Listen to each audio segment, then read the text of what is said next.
Inclusivity to me is beyond diversity. Inclusivity to me is also, when a body comes into the space, you're looking at a body and each body is different. Truly, scientifically, when we wake up in the morning, we feel different than we did the night before. Joseph Pilates did not call his modality Pilates. He actually called his work Contrology. Pilates is not for everybody. Some people don't have the concentration. They're training to algorithms, not bodies, which is something else I like to say, where you see something online and you just go teach it to a bunch of people. That's not necessarily what they need for their bodies.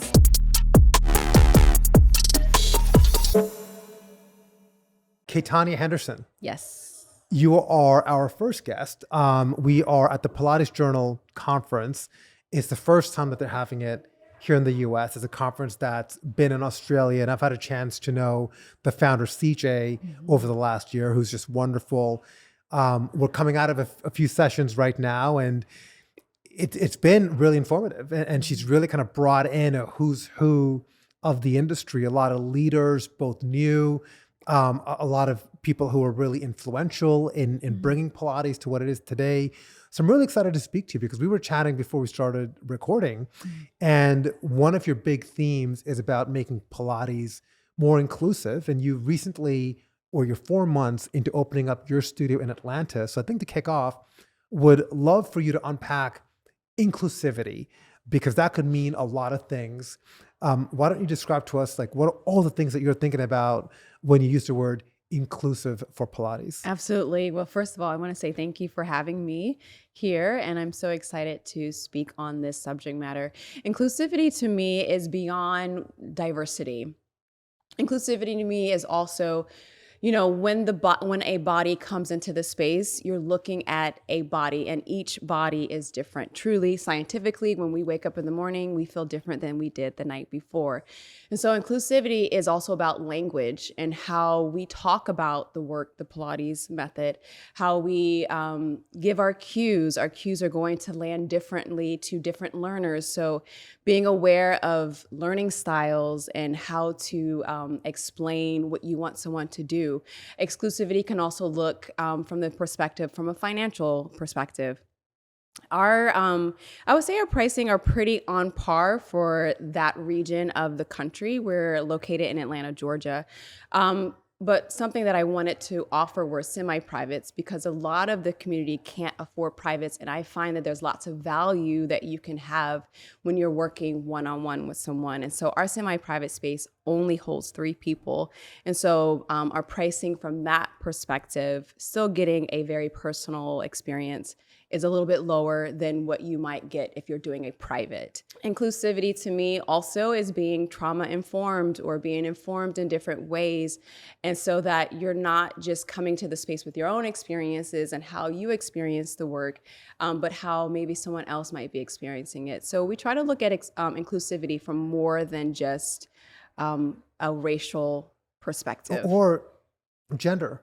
Or gender, right? Exactly. So I'm curious, given kind of where you're located and this different kind of format a little bit, what is your split between male and female? It's so interesting. My husband, he takes Pilates from me. We primarily have women that come into class. We welcome men. And I've been really thinking about this word safety recently and how we represent safety in this space, in the sense of like what our teachers reflect, how they look, who they are, and whatnot. I would love to have more male trainers. I would love to have more male teachers in our studio, because I think it welcomes other men to come. It's funny, we're having this conversation prior to our conversation right now about like, oh, we thought Pilates was mostly for women. No, Joseph Pilates, he built it around soldiers and rehabilitation and and also using what he had, which was a mattress. He didn't have access to equipment. So again, it was about accessibility. Exactly. Yeah. Right. So I would say currently we're probably at like an 80-20 split. Ideally, I'd love for it to be 50-50. But we also have to be able to, as an industry, continue talking about Pilates as like, what does it feel like on a male's body, and how have that language, right? How do I teach men, and what are some of their restrictions that they go through? Maybe it's some hip issues or flexibility issues, or where can I then add more strength to what they're already doing? And so I think as an industry, we can also help bring more men into the space too.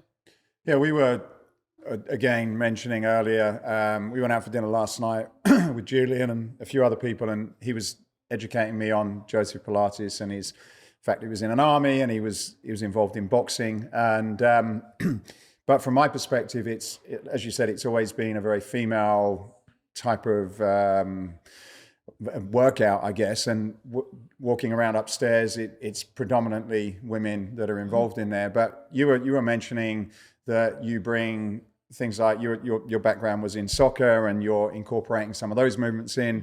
Mo mentioned Odell Beckham Jr. and how he uses it as part of his training. So for the dumb men like myself that don't even enter into a studio, give us a bit of an idea about maybe why men should consider this as part of their exercise program or exercise regime, so that we can sort of maybe decide to open the door in one of these studios like yours. Yeah. So I would say, in my experience of the men that are in my life, they generally lift weights. That's coming from power muscles. And Pilates really address the imbalance in all of our bodies. And I think that the power muscles are very much important, right? But we also need the stabilizing muscles. Stabilizing muscles are muscles that we don't think about in our young bodies, because we can sit, we can stand, we can roll around and all these things. As we age, we start to lose mobility in our ankles and our joints.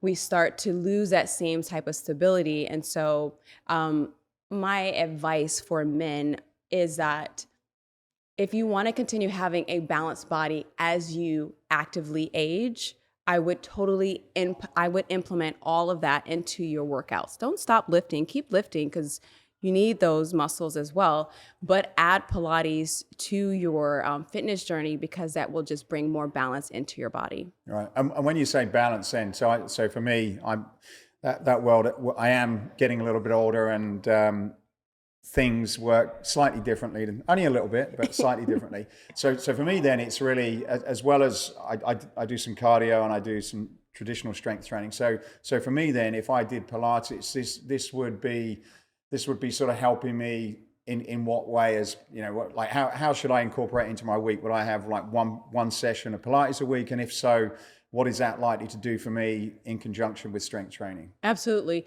So generally when we're strength training, we might do like a, upper body, lower body, full body, right? I think of Pilates as a full body integration from your core. So your core is the main character, right? And all the other muscles are working around that. So we're slowing down. We're taking moments to really listen to our body. So there's a mind-body connection that might not be happening in lifting, right? When we're lifting, we're like inhale, exhale, effort, go, right? In Pilates, you have to breathe throughout the entire process, right? So we're looking at smaller muscles that are not being touched on. So not to look at your body, but I'm a Pilates teacher, so I see you right away, right? So you have quads.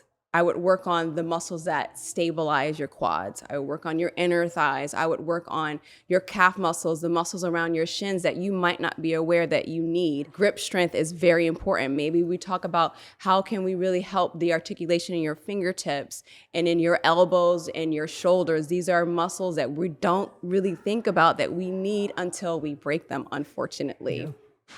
Yeah, I mean, I talked to you about this, but I'm dealing with a bit of a knee issue right now, and age is interesting because certainly I'm 45. Matt's is a few years older than me, but we've talked about injuries compounding, and I think if you don't treat, so I do Pilates, as you know, about once a week, and I've always invited you, so you're welcome to come join me.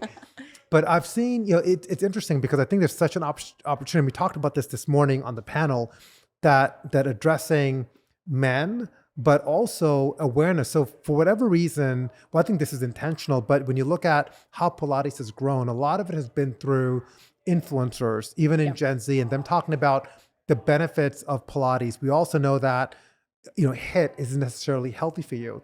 To me, Pilates kind of combines the pillars of longevity. And one of the outputs of that is that you actually look and feel better. So it addresses cardio, but it is cardio. It's zone 2 cardio because your heart rate stays elevated throughout the session. This morning, we're talking about new opportunities for growth. I love your idea around being inclusive and bringing all types. I do think that even race and gender to me is an important one, because when you look Absolutely. at Pilates influencers out there, which has really driven the growth of a lot of Pilates, a lot of it has been Gen Z, a lot of it has been women-led. One of my really good friends is Brian Myers, the CEO of Solid Core. He lives about 5 miles away from me, so I know him and his husband and his kids. His first child is about the same age as my youngest child. And he is a Black, gay entrepreneur. And I think that's really, really exciting and strong to see. And he's brought in a specific cohort, and he thinks about inclusivity all the time. I have a group of 8 dads in my neighborhood of friends. They've done it once, but we did a group Pilates session. And I think it's important to say that Pilates as a modality has so many other benefits. And I think we are honestly in the early stages. People talk a lot about, are we hitting a plateau? And I think we are hitting a plateau if we aren't thinking about Pilates like how you're thinking about it, which is, how do we make it more inclusive? Because comparing Pilates to other modalities like running or spinning or yoga, those 3 or strength, more people do those things than still do Pilates. Yeah. So I think there's so much room to grow.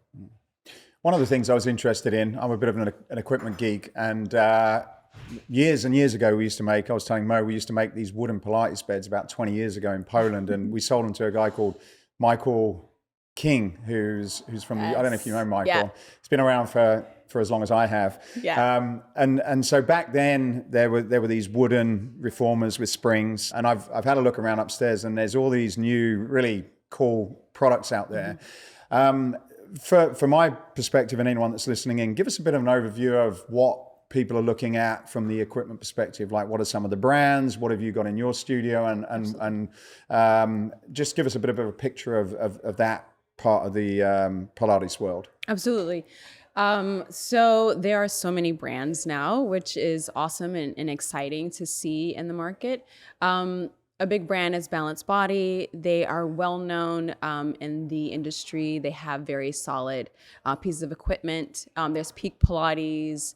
Reformer X is on the other side with technology, which is really cool. I'm excited to speak to them and talk a little bit more about what they're presenting. In our studio, we have Centerline. I love the classical equipment.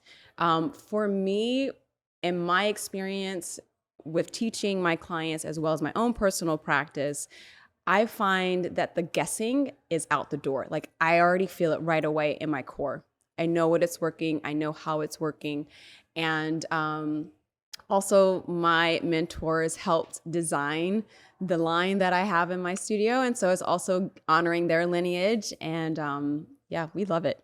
Well, thank you for coming on. Yes. And best of luck with your new studio. Thank you. Do you have any plans for the next 3-5 years? Do you want to take it national? Do you want to grow it within Atlanta?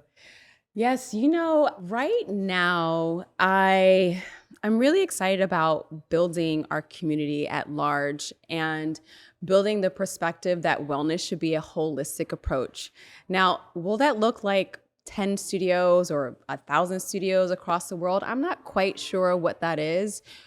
We have a very robust classical mat program right now that's 200 hour. I'm looking to build that into a comprehensive and hopefully add that to an online opportunity for people who are not based out of Atlanta, maybe license that out. I'm really interested in growing teachers.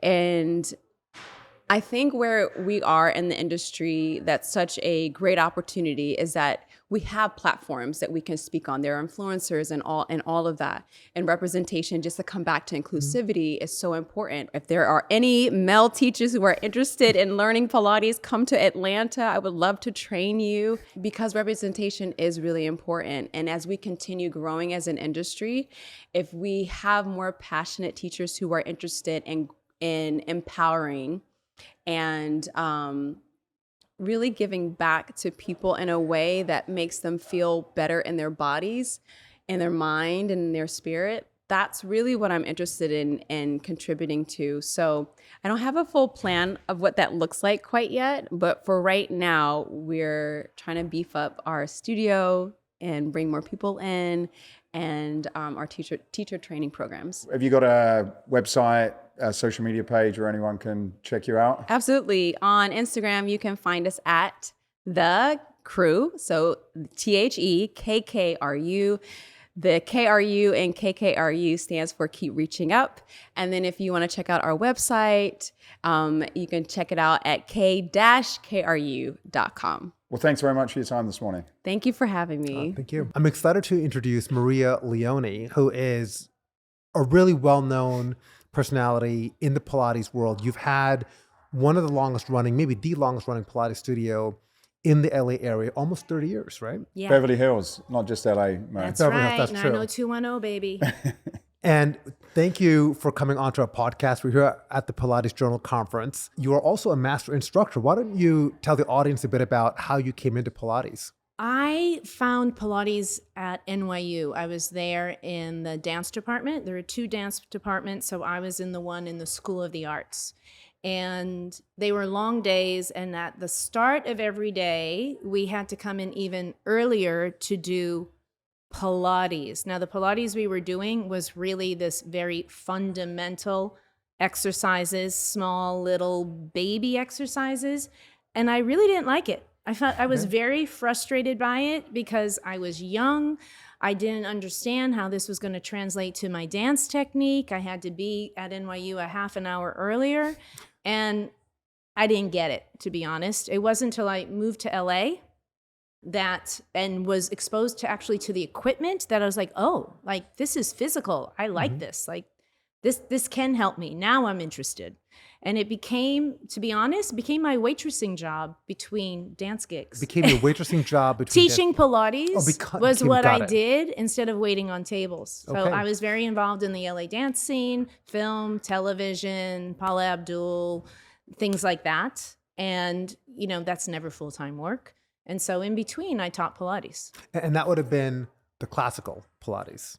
I am not a classical teacher. So right from the get-go, what I was teaching was more contemporary. So the Pilates world is very, very, very fractured. Some people consider me a classical teacher, but I am not a classical teacher. That is really a very different beast. I would say I'm a traditional teacher, but I have my eyes looking forward and I incorporate all the new things, but I'm traditionally trained. What are some of the key changes over that 30 plus years that you've seen for the Pilates space? Because probably in the last few years, we've seen this new explosion and you've been involved in it through all that time. So give us a little bit of a timeline for those that are not involved in the world like you are. I would say maybe 10, 15 years ago, it began to get more popular, but like really the last 5, 8 years, it has really completely taken off. So a couple of different things. Social media, definitely social media, athletes doing Pilates, and other lanes in the fitness industry, like putting their 2 cents in, taking the reformer and beginning to use it in kind of different ways. And if you're been in this game as long as I was, we started with kind of an unsavory kind of battle in our industry. And early on, I was called out lots of times for not being a real Pilates instructor and all this stuff with trademark. And so we were so obsessed with like wanting to do everything right. And the idea of doing something that would be very off page, which would label me even more as somebody who wasn't a real Pilates instructor, was just something I wouldn't do. I was so busy trying to prove myself like, hey, I'm a real teacher. I wasn't trained by you. That doesn't mean I'm a real teacher. So now there's like this freedom, like, okay, I can teach whatever I want now. Where am I going to go with this? And yet I don't want to be teaching like this mishmash of stuff that has no rhyme or reason or tradition or roots or foundation or been proven. Like, let's see how we go with that exercise after people have been doing it for 5 or 10 years.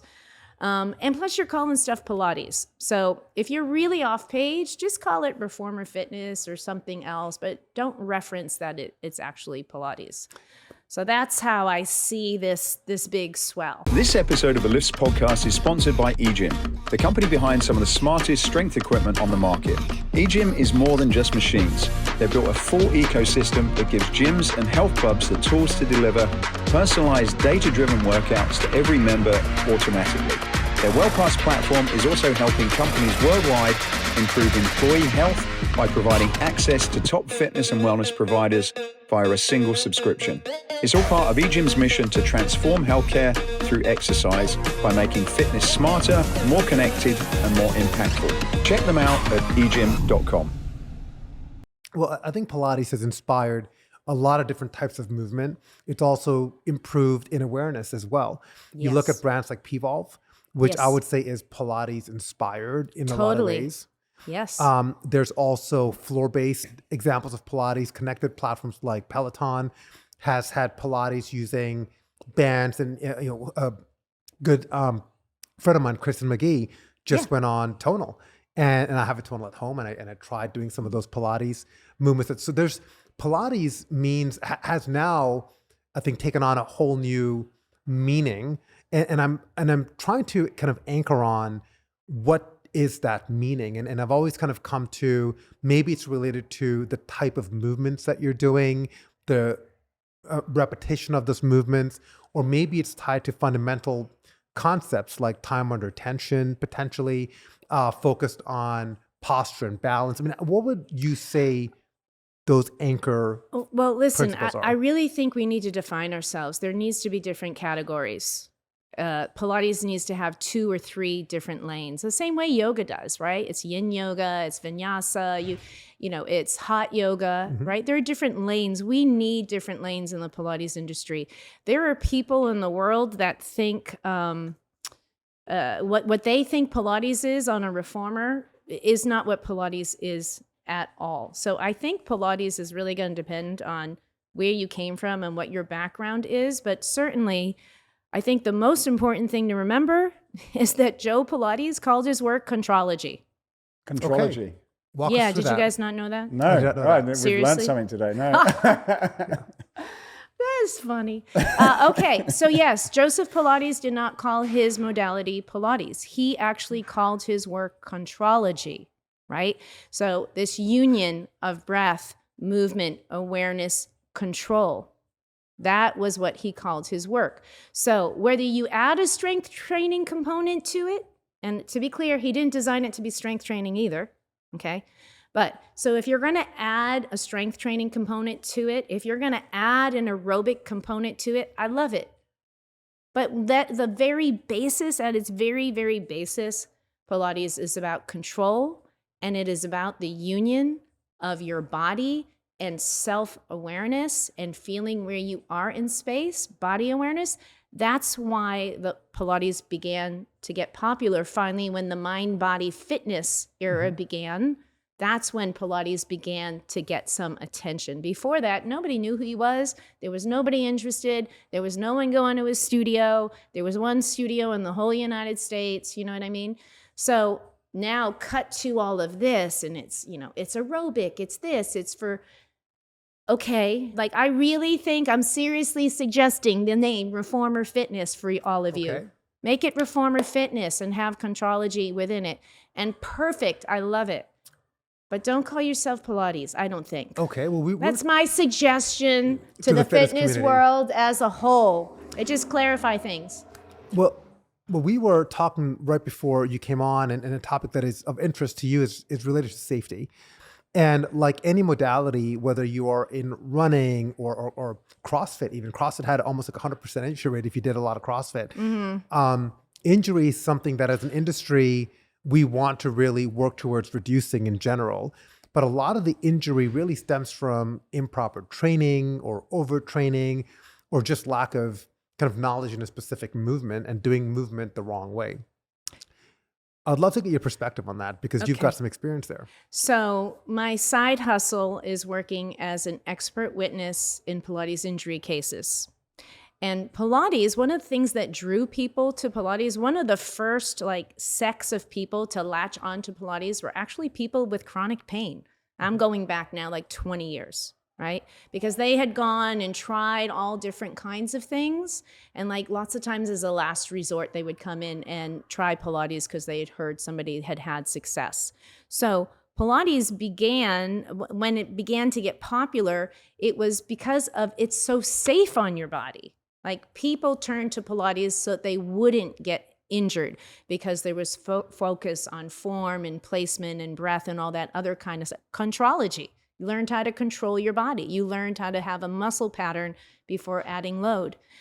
Now, there are a lot of accidents happening in Pilates. So I don't think people don't get injured doing 100 or doing footwork. People get injured getting on and off the equipment and not understanding that the intricacies of the equipment and when a client could easily trip, easily fall. I mean, most of the cases that I work on could have been easily avoided if the teacher was knowledgeable and understood if the client lets go of this, it's going to hit them in the head. If the client steps up on this and the tension is light and they step to one side versus the other, they are going to fall down. And hey, was this piece of equipment intended for me to throw my whole body weight on and start doing push-ups? This looks really cool on Instagram, but is this safe? It might be safe for me right now, but if it's somebody 300 pounds, if it's somebody 80 pounds, so a lot of it is common sense. And unfortunately, a lot of education programs don't also prep people for that. And, you know, just because it looks great, I mean, let's be honest, we are all trying to get our eyes on us, myself included, right? And there are a lot of things I post on Instagram that are super cool. I do something on a headstand on a reformer, right? It's super cool. I can do it because I can do headstands. I'm never going to teach it. I'm not suggesting you go try to do a headstand on the reformer, but I draw the line sometimes because now at this point in my career, I know people are going to see me doing things and then go and try it. So sometimes even teaching here, I'm like, you know what? I want to give a challenging workout, but I got to keep the risk factor low because it's a large group. So do you think a lot of it has come from the fact that in order to market yourself, your studio, that really the things that make the algorithm work are the things that are a little bit crazy? But from a business perspective, as you say, these are things that are probably going to create a lot of issues. And so I'm just interested in your perspective as an industry. It seems as though but we have the same issues in the gyms with fitness equipment. Is that, you know, there's a lot of money gone into the industry. It's expanding really quickly, and there's probably not the level of instruction both on the manufacturers and on the trainers to be able to provide the correct information and education in order to prevent some of these issues. So what do you think is the, you know, where should the industry be thinking about? Because it sounds like it's still got some growing up to do if you're involved in these types of issues. yeah. I think a lot of it, I don't think it's the company's fault. I think a lot of it is the teachers. It's like the teachers themselves wanting to keep their clients safe. And I love when I travel because in the United States, we're also worried about being sued. And then I go into other countries and they're like, what?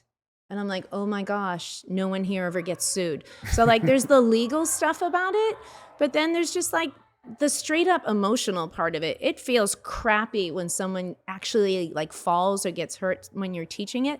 So I think a lot of it actually has to come from the actual teachers. I think there's education out there. I love that this conference is sold out. People came out to learn.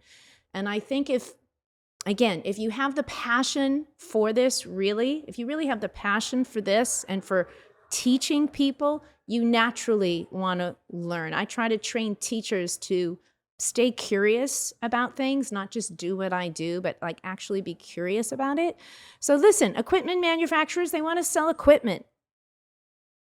That's what I would do if I was selling equipment. I'm going to make it look sexy and great and whatever, and throw someone on there with a shirt off on one hand, right? It's clever marketing. I don't think we can like blame the people selling equipment. That's their job. It's really on the people that are using the equipment to like think, and also to build your business from people that understand the practice, and it's not just going to tone their legs and tone their whatever, but it's actually going to teach them how to move better, how to actually be in their bodies better, not just have big biceps. And like, I like it. I'm not saying don't do it, but it's just so much more fulfilling when you're actually making a difference, not only in someone's biceps, but like the 90-year-old that can climb up the stairs, or, someone who's insecure in their body, stand up a little bit taller, right? Huge difference. Speaking of equipment, are you familiar? Do you remember a few months ago, Aldi's launched this really $199. Did you see that? Yeah, we talked about it on the reformer. podcast, yeah. The thing that spins? No, reformer, Aldi's. It's a reformer. grocery store that launched a $199, a $200 reformer that was based off of elastic bands. Oh, yes, I've seen. Yeah. And it's caused injuries and issues, but it was sold out. And then people took it home and they used it, and there was no instruction. And it was just, I think it kind of went south, and I think they've since stopped selling it, I believe. That's the problem. Like, you get all this, in some ways, I do think the manufacturers are kind of responsible, because the amount of, like, we had a conversation off camera where, it's the trend. And so anyone that can make money can produce a cheap reformer in China or somewhere like that. And, the springs, I don't know what the common issues are, but, there's a combination of responsibility for people who are manufacturing the stuff, but then also, I guess, having the instructors that take it serious enough to recognize that you are responsible for someone, and you really need to take it upon yourself to understand how to keep them safe. And so I don't know what the sort of issues that you end up looking at, but where do you see some of the, what's at the core of the cases where you sit on them? Is it down to sort of negligence from the trainer, or like where that's the heart of the problem? There are always going to be accidents, right? Where the trainer's doing everything they're supposed to do. I mean, if someone's holding something like it's like becomes a slingshot sometimes. And if a client just lets go of a slingshot and you're standing next to them, like there's nothing you could do if they just let go. So there are accidents, but then there are just teachers that are not informed, or they're not thinking about things. So there is negligence. There is negligence on the side of the education and on the side of the teachers. But sometimes it falls on the other side too, where there's nothing that could, there's risk in everything, right? I also don't want people to be so terrified of Pilates, right? It's, to me, it's a lot safer than doing a back handspring. Yeah. It's a lot, we're much safer than I think all the CrossFit stuff that's happening. So it's not that Pilates itself is dangerous, but it's just having teachers who are being like open. It's like not rocket science either, It's not rocket science. One final question. What about this industry or brand? Is there a brand specifically that excites you the most, or is there a shift that you see that's happening that excites you the most? Well, I want to go back and say that one thing is that, and this is not an exaggeration, I get reached out to almost every single day from a manufacturer in China wanting to know if they can make a reformer for me, and then I can sell it with my name on it. And I have not done that. And the reason why? Particularly for where I am in my career, I will only teach on very reputable equipment. And what I mean by that is equipment that I know it's the heart and soul of what they do, that they are real Pilates people and their equipment has been tested, right? Tried and trued, and they, you know, the weakness of the springs, they know all the things. They know all the things, and they're taking care of that.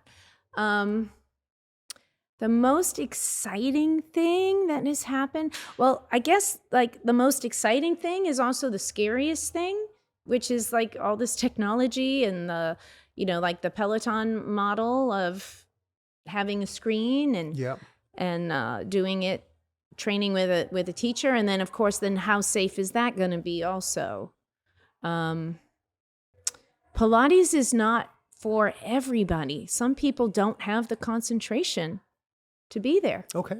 You know, That's bold. yeah, it isn't. It's not for everybody. So it's really technology is a good thing because it provides accessibility. And in some ways, it does standardize the instructor, right? Because if instructors have all It these does. varying levels, at least you get that piece. At least you're getting a high quality Yeah. people. Now, I teach on Pilates anytime. And so, you know, I'm online and people train with me and they're getting good instruction if they're listening to me. You know, But you're I'm not telling there them, being I'm able not to- there. I can't stop them, but I am saying, don't step here. Make sure you step this way. Make sure you're not too far back on the box.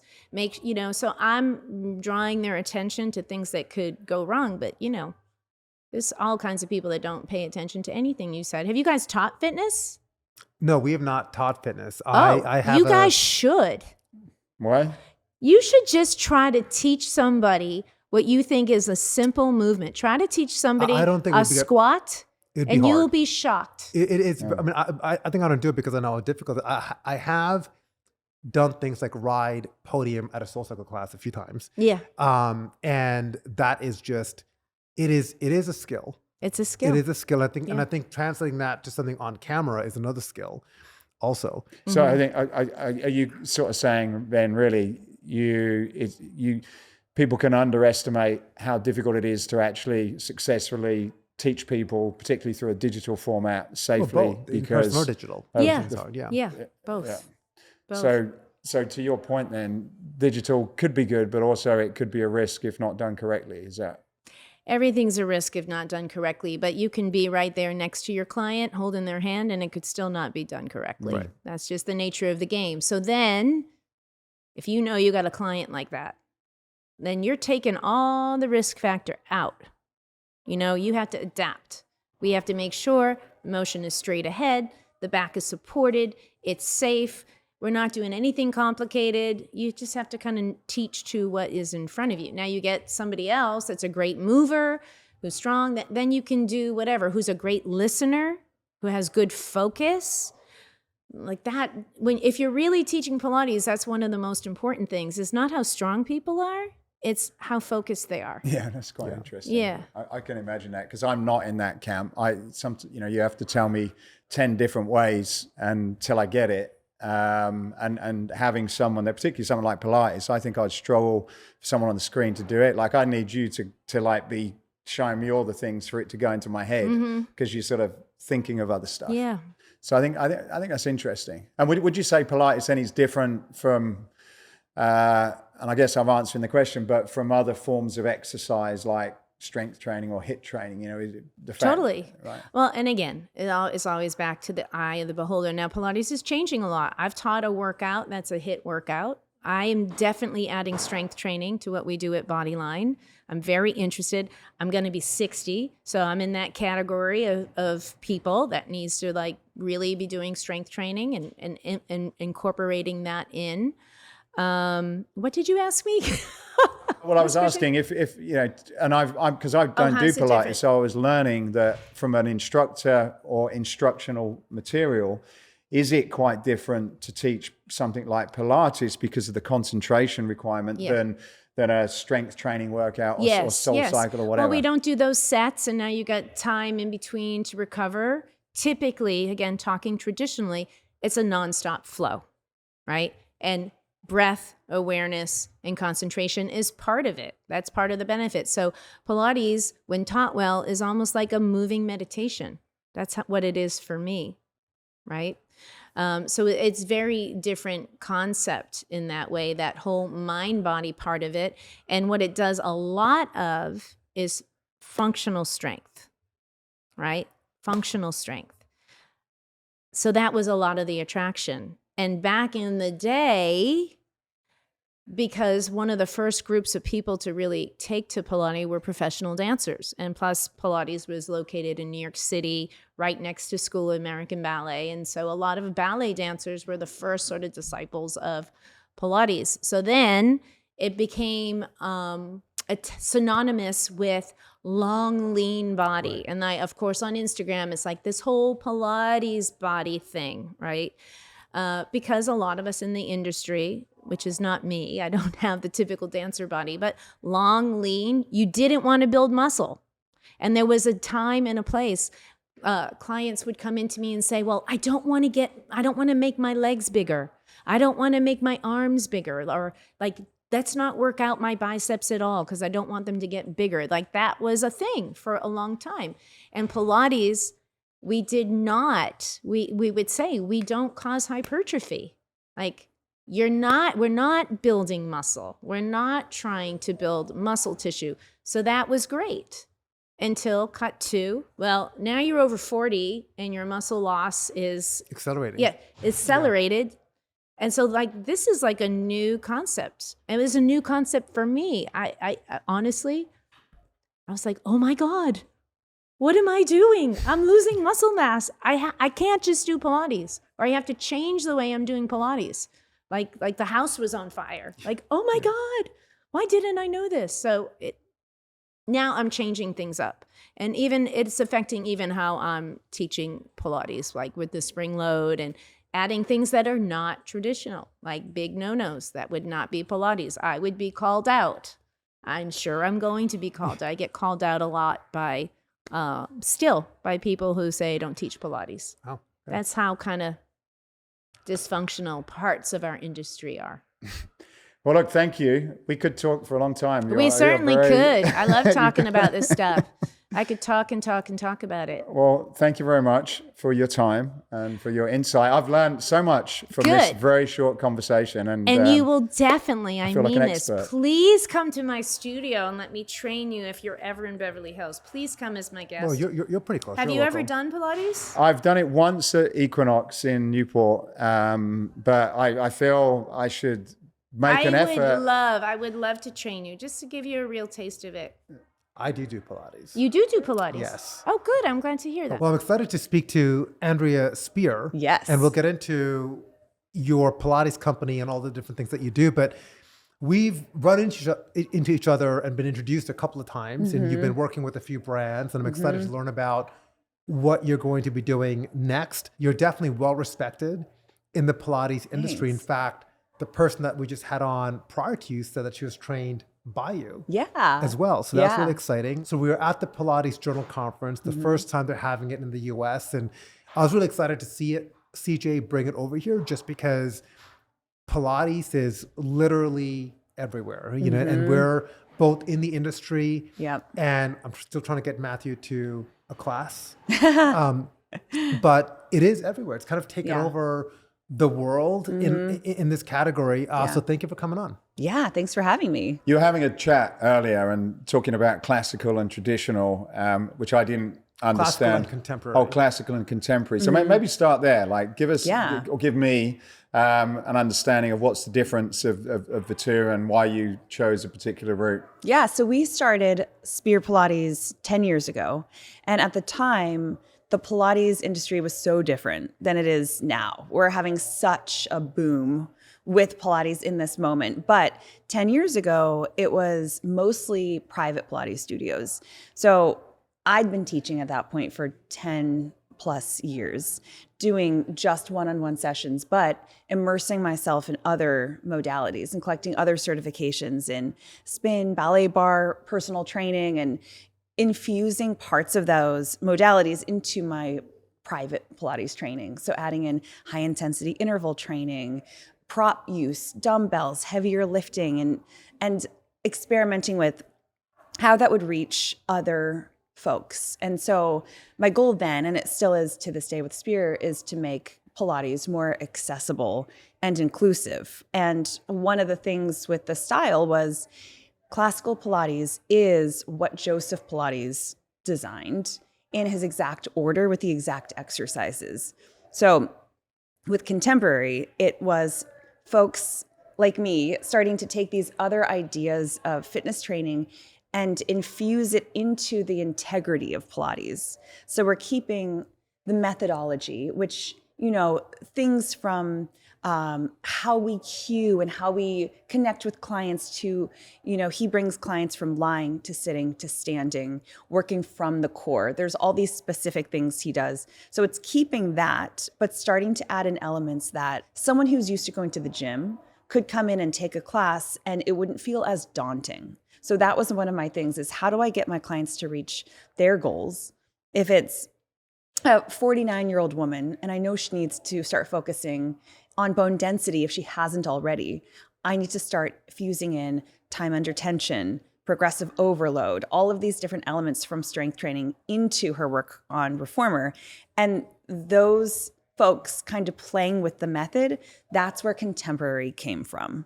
So it's keeping that integrity, but adding in these other modalities. One of the things that I see with Pilates is the way that resistance is added is by using springs.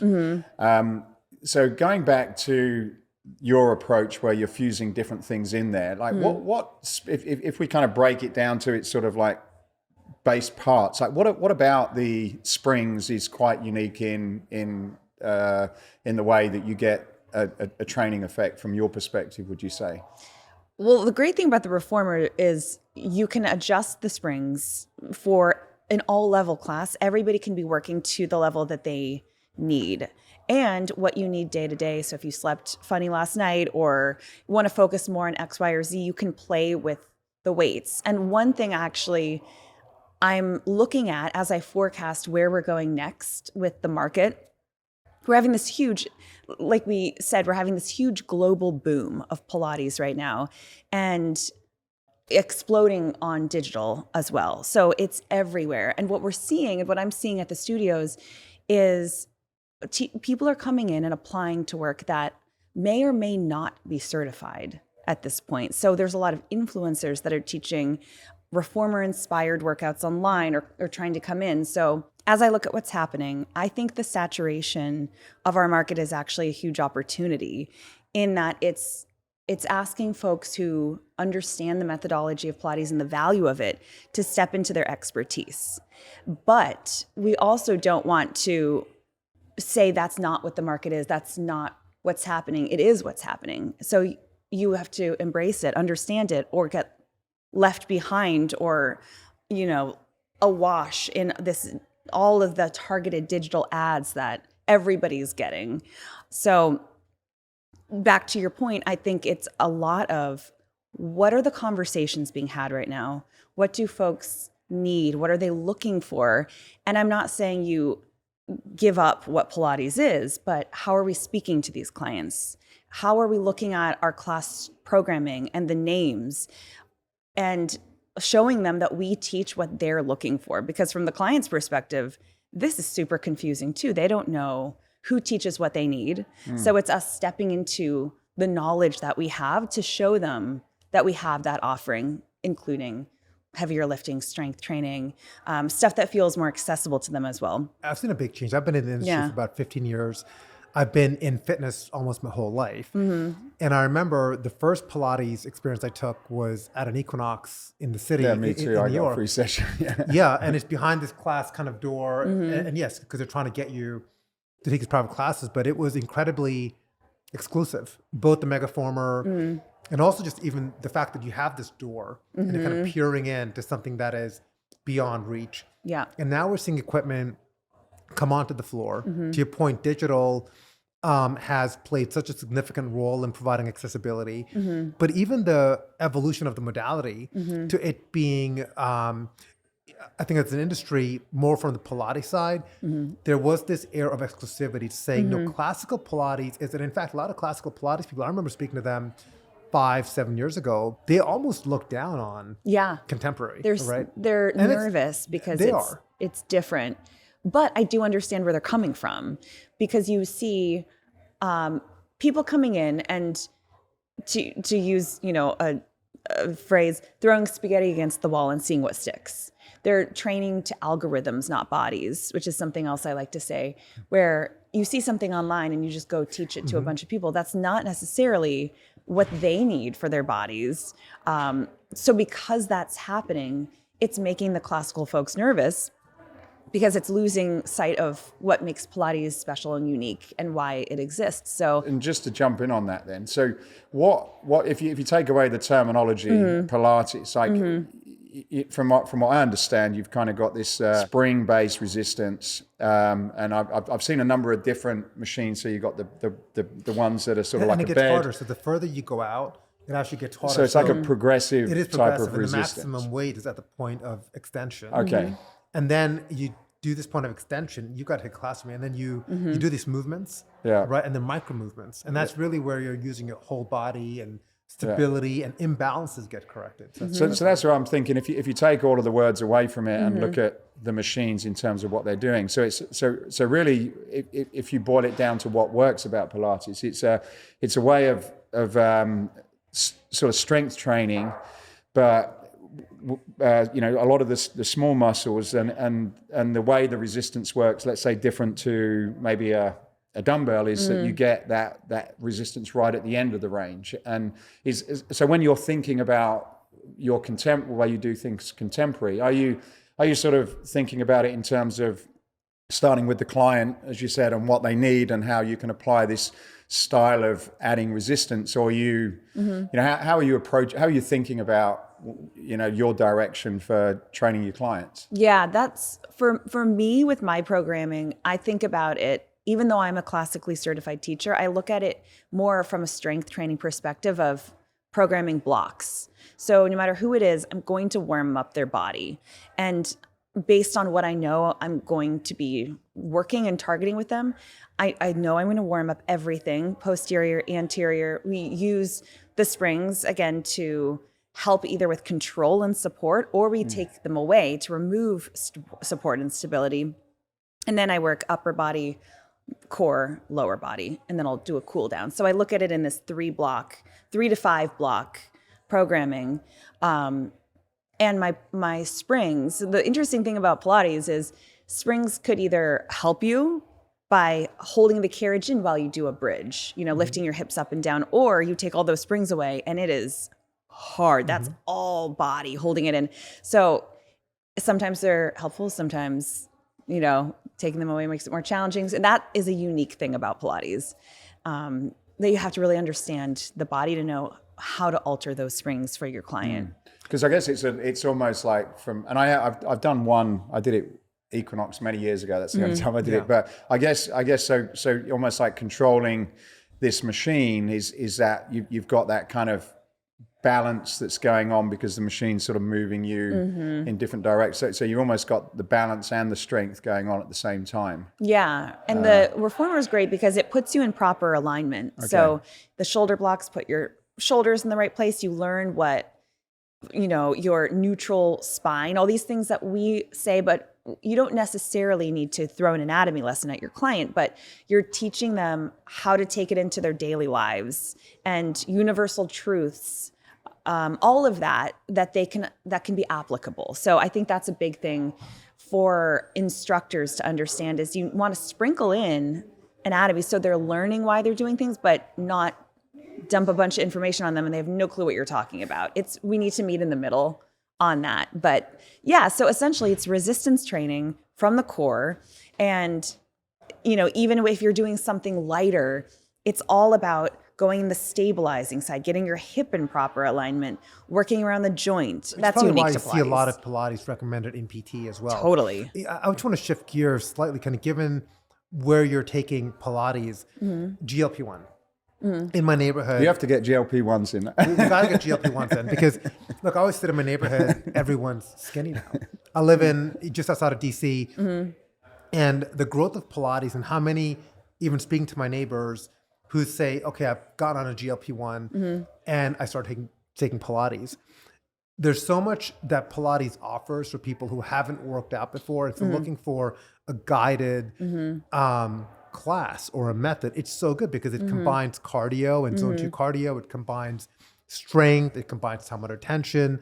Have you seen an evolution or more people entering the modality because of GLP-1, or has that influenced how you think about your programming? Not too much. I know clients that are on GLP-1s, but they were already in Pilates. So I have no doubt that it is allowing folks who maybe aren't as comfortable going to a gym and knowing what to do to enter fitness in a smaller group class. So it's not a private session, it's more affordable with cost, and they're getting one-on-one guidance in a low impact way. So it is a great way to enter a fitness regimen. But in LA, it's mostly the clients that were already in from what I've seen. Right. And who knows with market dosing, there's probably more people who are on it that we don't even know about. Well, it's been a pleasure having you on. I've got a quick question I want to ask as well. Go for Sorry. it. Ask me or her.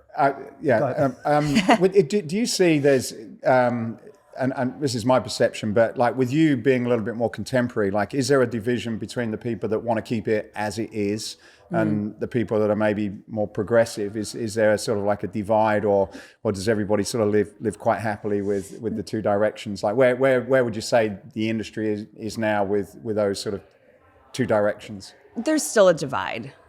I would say the divide might be growing larger with the big boom that we're seeing right now with studios opening right and left.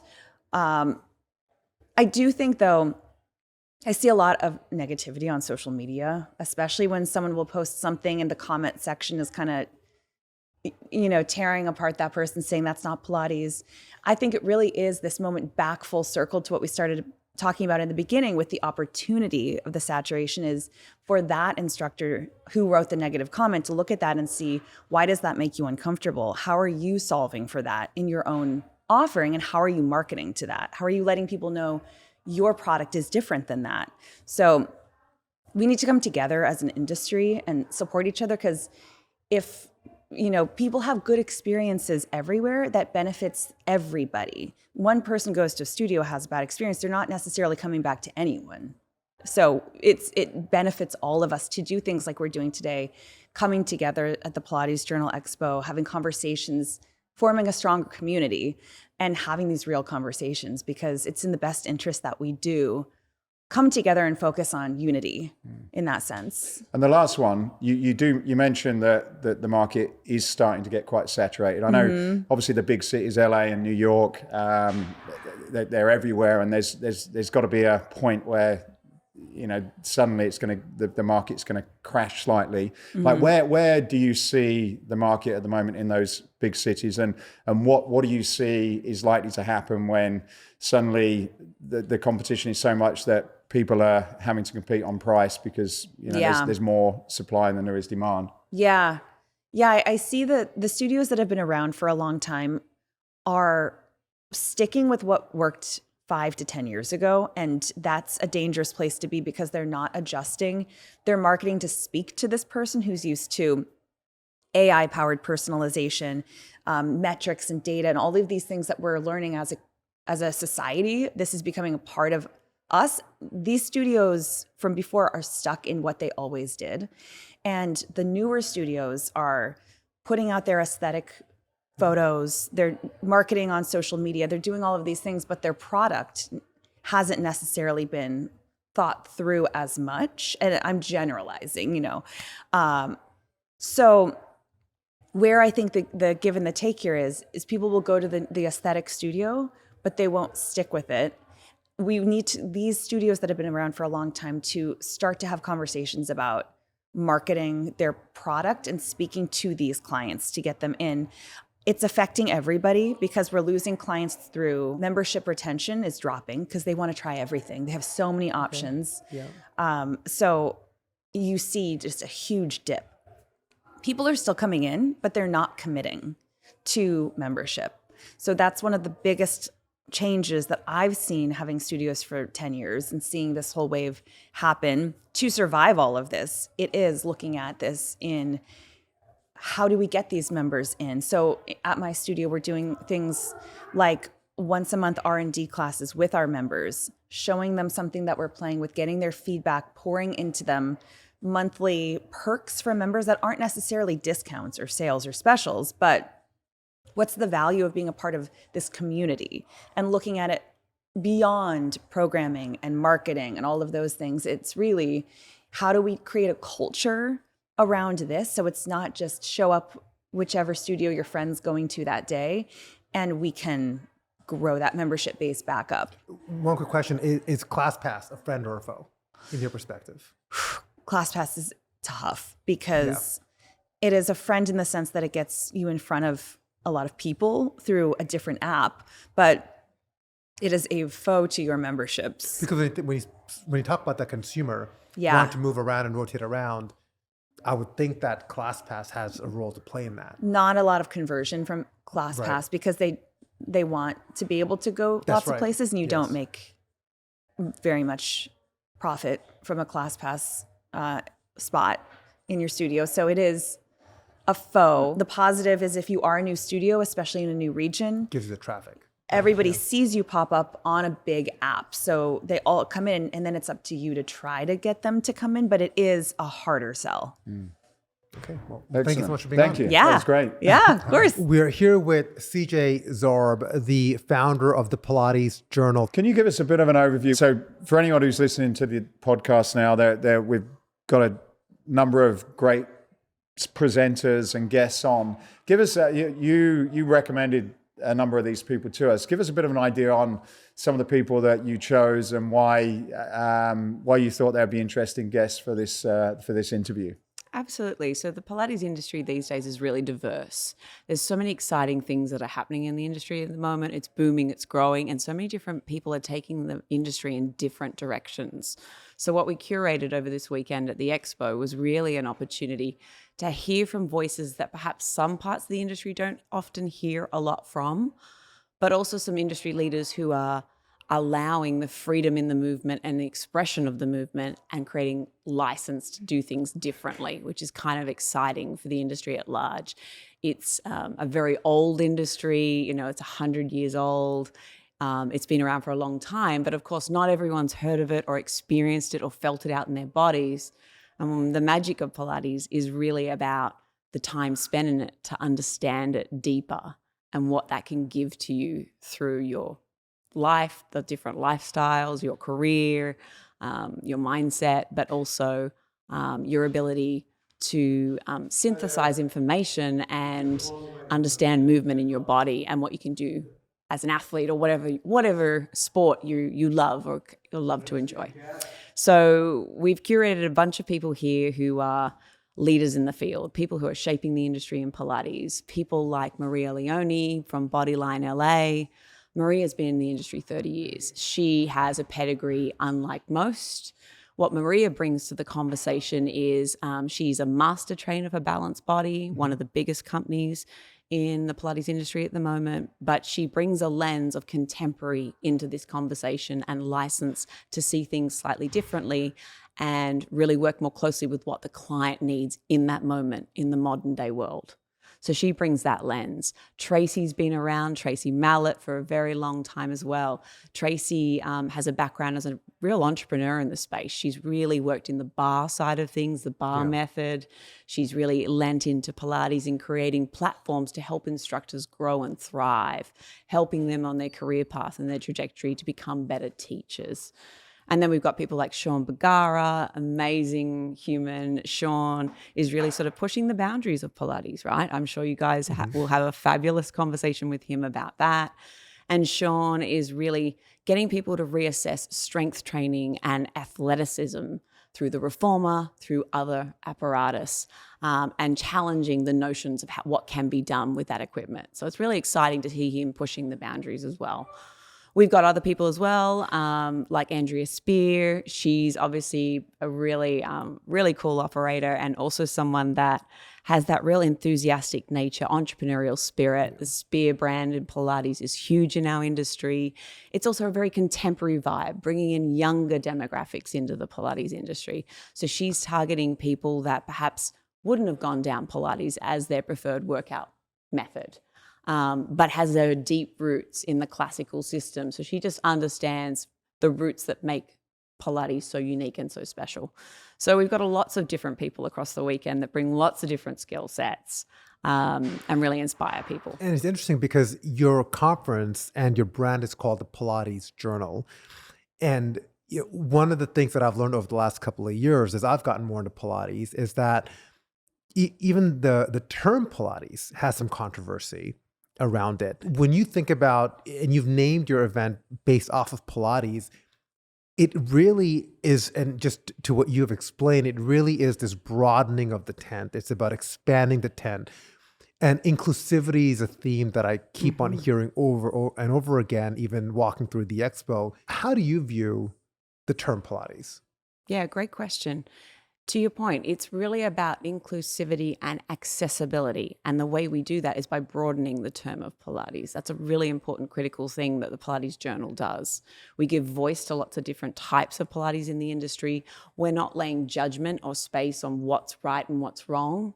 Every industry has different levels and layers of things. What we want to do is give more people access to and really open up the conversation of what this can look like, as long as there's foundations there. There's foundations that I'm sure many of the other presenters talked to you about.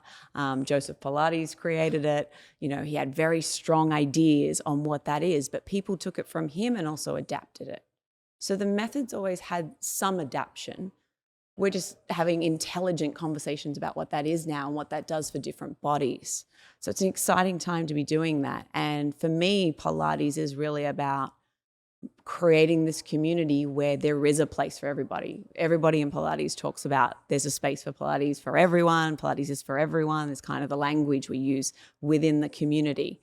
But we need to demonstrate that outward and make more people feel like it's accessible to them. Prior to coming to here, we did a predictions episode a few weeks ago on where we think the industry was going in the next 12 months. And one of the things that I said is I feel that this Pilates boom will hit a bit of a ceiling. Certainly in some of the major markets, I felt there's a lot of competition and almost saturation, which is reflective of some of the conversations we've had. How would you describe where the Pilates category is today in terms of where it's come from and where you think it's probably going? I think it's still in the growth phase. There's no question about it. We're really in this growth phase of people understanding what the method can do for you and what it can achieve. And we're taking people on board that bus at the moment and trying to get people to understand it, whether that be through brands like Pilates Addiction, brand new brand to the market, really kind of bringing in that Generation Z, alphas, giving them an experience of Pilates for the first time. But of course, they're coming with a different mindset into the category. They're health and wellness driven often. So they're kind of looking at it at a different perspective. I think what we're doing is Pilates is on the up, but we are also getting more refined in understanding what the customers want out of it. And the more we have these major groups like Strong Pilates or Pilates Addiction, as I mentioned, what we're doing is we're giving people not only access, but understanding of where they can take their career in Pilates or their personal journey in Pilates. So it's still, I think so many people still don't understand quite what Pilates is. They're still working out actually what they're doing when they're there. And more different types of people are trying it for the first time, which is fantastic. But they're still probably getting one experience of Pilates. And I think there's another thing to understand there is that what you may have experienced once before and you go somewhere else can be completely different, which for many other modalities, when it comes to, movement, is not necessarily the case. And that's quite special and unique to Pilates. So how do we harness that? How do we make that game changing about what makes Pilates different within the broader modality set? For sure. I think it's an exciting conversation.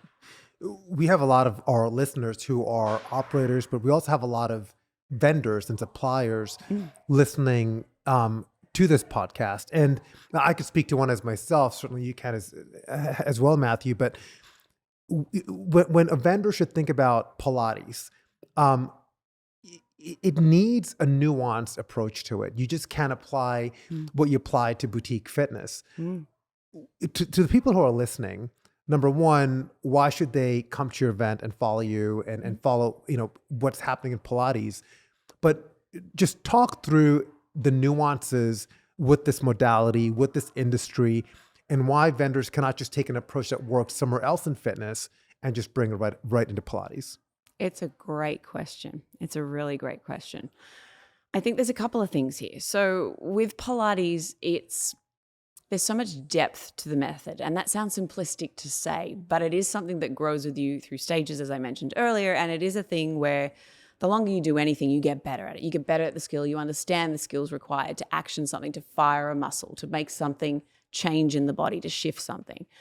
Pilates gives you that education set, and it's also something you can take into other exercise modalities, right? So you are applying the skills you learn in that class into everyday life, improving your posture, improving your golf swing, whatever that might look like. So even when you're not realizing it, you're getting a byproduct from it. And I think that's what makes it unique. When it comes to vendors understanding this audience, it's a different audience. It really is, because at the heart of the conversation is body, mind, spirit, body, mind connection. You can put something out on the floor, but if people don't get it, they don't understand it, doesn't make sense in their bodies, they're not going to stay in the method. The best examples in the industry of people that have really thrived are those who are able to tap into people feeling it on all those three things. And I think they're also challenging people as well. Sometimes people go to Pilates and say, I didn't feel much, I didn't really quite make sense to me, or it's too slow. That's just the environment of that class, that situation you're in. And as a vendor, you can create an experience now. Pilates can be very experiential, right? Just like I mentioned, Pilates addiction is very much skewed to a certain style. They have the beautiful neon lights. They have the mirrors on the walls. The gold-plated machine. The gold-plated machine. Yeah. They're creating an experience, and Pilates is really leaned into that experience. But with that there has to be an outcome to that class, because people won't come back if it's not if they're not getting the results. And I mean, that's probably across most fitness modalities, but I think what makes Pilates unique is that they might not be able to put their hand on what's different, but they know there's a change. And so they keep coming back for more. And they say in Pilates, in 10 classes, you'll feel it. In 20, you'll start to understand it. But by 30, you'll really be understanding why you're here. And you find that with a lot of clients. And you find that with vendors too. They start to understand it's a different audience. Well, we have to get you started on your journey with class number 1. And then at 30, you could tell us how you feel. You can always join us tomorrow morning, Matt, in a mat class. We're more than happy to. I've had a number of offers which I'm going to be taking up, and we'll do a follow-up on that. But one of the things I wanted to say for people who are listening that are not familiar with you guys or the event, first thing I want to say is that I've been doing fitness events for 25 years around the world, and been sponsors, vendors, been doing podcasts with them. And I have to congratulate you guys for the attention to detail and for the operational excellence that you've done on this. It's a fantastic venue. The timings, the interaction with people has been impressive. The other thing I'd like to ask you is give us a little bit about your background so we can sort of appreciate how you've been able to pull off such a fabulous event. And then secondly, what is your plan to take these on the road or to expand in future? Yeah, sure. So my background was in journalism, media, PR. So I started my career very early on in TV and cut my teeth there and really learned a lot about content and how important it is and the power of that content, long before podcasts were really a thing. And then from there, I worked in marketing and corporate worlds. I did my MBA. I kind of did all those different things through my career. I was a dancer at a young age, so movement was always at my base, at my core. And then it got to a certain stage where I felt in my corporate career I wasn't being so challenged, that I wanted to find something else. And this was an opportunity where Pilates was something I felt very attracted to. It made sense to me. I could challenge myself. I could challenge other people. I got a real kick out of being a teacher where you could make a difference in someone else's body or the way they think about how they go about doing something in their body and really make a critical difference. And I think it was those things that set me up to realize that there wasn't a community that tied everyone together within Pilates. There was a missing link. There's lots of different groups within Pilates that sit very esteemed bodies, training bodies doing great work in their communities, but they'd always sat siloed. And what I wanted to do was bring them together and make them realize that we are better as a whole. we can really thrive off each other. We can bring in and grow our community more when we learn off each other, the skill sets and understand what our competitors are doing rather than doing everything in the shadows. So bringing everyone together, creating that community, creating that sense of what we're doing every day with the Pilates Journal is shaping the conversations and the future of what Pilates will look like. Every time people are having a conversation down the hallways here at the Expo, it's another link for them to say, well, we were looking into that too. You're doing something similar. Should we combine ideas and should we collaborate and make something bigger and stronger? And that's what this weekend's all about. No, I think that that's so important because you've created the space. And a lot of times the companies upstairs would just join a regular fitness conference, which is still important. But in a lot of ways, the conversations that they're having as it relates to the modality, the evolution of the modality, the equipment, the community, the aesthetics of a studio are really unique to Pilates. You don't really hear much about aesthetics when we're talking to a Crunch or Planet Fitness or Big Box. You know, that doesn't matter. But the attention to detail that you've put forth on the conference is actually a good representation of how studios think about it. And that's why it's so important that you've got to pay attention to the details here. Well, we're excited. I'm excited for tonight and this evening and the fireside chat. And we just want to thank you for having us here again. It's been amazing, guys, and I'm looking forward to this evening as well. And what's next, by the way, on the calendar? Yes. So it hasn't been announced yet, but there will be another US Expo. So keep in 26. Yeah. Okay. So we'll be in touch soon to let you know more details. But we sold out. We had a great experience. Day one, everyone's having a great time. So we know we're on the right trajectory. It was always the plan to head in this direction. But now onwards and upwards, and let's grow it bigger, deeper, get more of the community involved. Thanks very much. Thank you. Thank you.